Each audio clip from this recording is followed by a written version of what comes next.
Hello दोस्तों, आज के इस वीडियो के माध्यम से हम सीखने वाले हैं परिमेय संख्या तथा अपरिमेय संख्या क्या होती है। क्या सीखने वाले हैं? परिमेय संख्या तथा अपरिमेय संख्या क्या होती है, इसकी हम परिभाषा के बारे में पता करेंगे और ये होती क्या है उसके बारे में भी पता करेंगे। तो सबसे पहले परिमेय संख्या।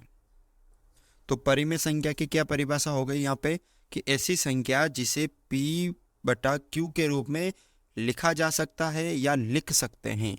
ऐसी संख्या जिसे P बटा Q के रूप में लिख सकते हैं या लिखा जा सकता है उसे हम क्या कहते हैं? परिमेय संख्या कहते हैं। जहाँ Q का मान नहीं होना चाहिए, क्या? ज़ीरो नहीं होना चाहिए। Q का जो मान है वो क्या नहीं होना चाहिए? ज़ीरो नहीं होना चाहिए। यानी ऐसी संख्या जिसे हम P बटा Q के रूप में लिख सकते हैं या ऐसी संख्या जिसे P बटा Q के रूप में लिखा जा सकता है वह परिमेय संख्या कहलाती है। अब कौन कौन सी संख्या परिमेय संख्या होती है, ये अक्सर आपका सवाल होता है कि सर कौन कौन सी जो संख्याएं होती है वो परिमेय होती है। तो यहाँ पे मैं आपको बता देता हूँ कौन कौन सी संख्याएं होगी। सबसे पहले सभी प्राकृत संख्या, यानी गिनती एक से शुरू होती ना, तो सभी जो गिनती के अंक होते हैं एक से लेकर अनंत तक वो सभी परिमेय संख्या होती है।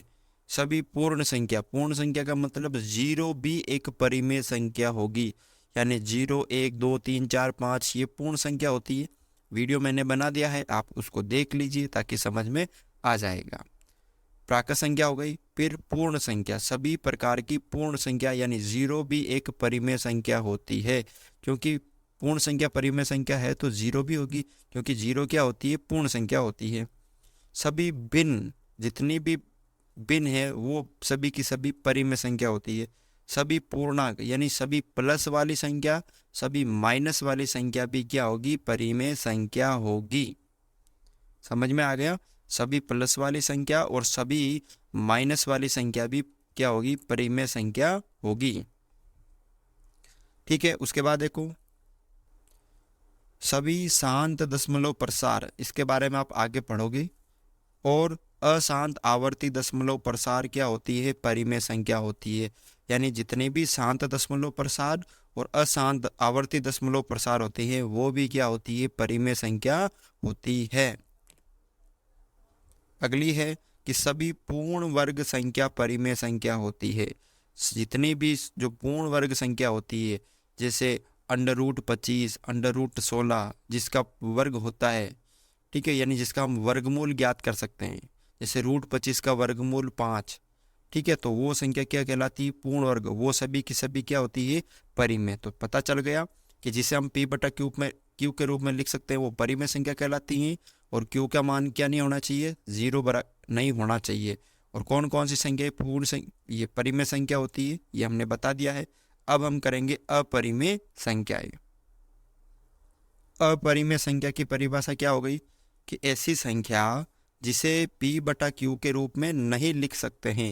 यानी ऐसी संख्या है जिसे हम P बटा Q के रूप में नहीं लिख सकते हैं वो अपरिमेय संख्या है कहलाती है। समझ में आ गया? जिसे P बटा Q के रूप में लिख सकते हैं वो परिमेय, और जिसे नहीं लिख सकते हैं वो अपरिमेय। अब कौन कौन सी अपरिमेय संख्या होती है?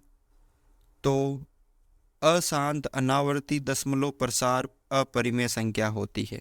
आपको क्या याद रखना है? अशांत अनावर्ती दशमलव प्रसार क्या होती है? अपरिमेय संख्या होती है। उसके बाद सभी अपूर्ण वर्ग संख्या जो है वो अपरिमेय होती है, जिसका वर्गमूल नहीं होता। जैसे √21 है, √21 का वर्गमूल नहीं होगा तो वो एक अपरिमेय संख्या है। ठीक है ना? तो समझ में आ गया, जिसे P बटा Q के रूप में नहीं लिख सकते हैं वो अपरिमेय संख्या होती है। तो आज का वीडियो बस इतना ही था। अगर आपको वीडियो अच्छा लगा, वीडियो को लाइक ज़रूर करें। चैनल पर नए हो तो चैनल को सब्सक्राइब ज़रूर करें। और यहाँ पे देखो, जो पाई का मान होता है ना वो भी एक अपरिमेय संख्या होती है।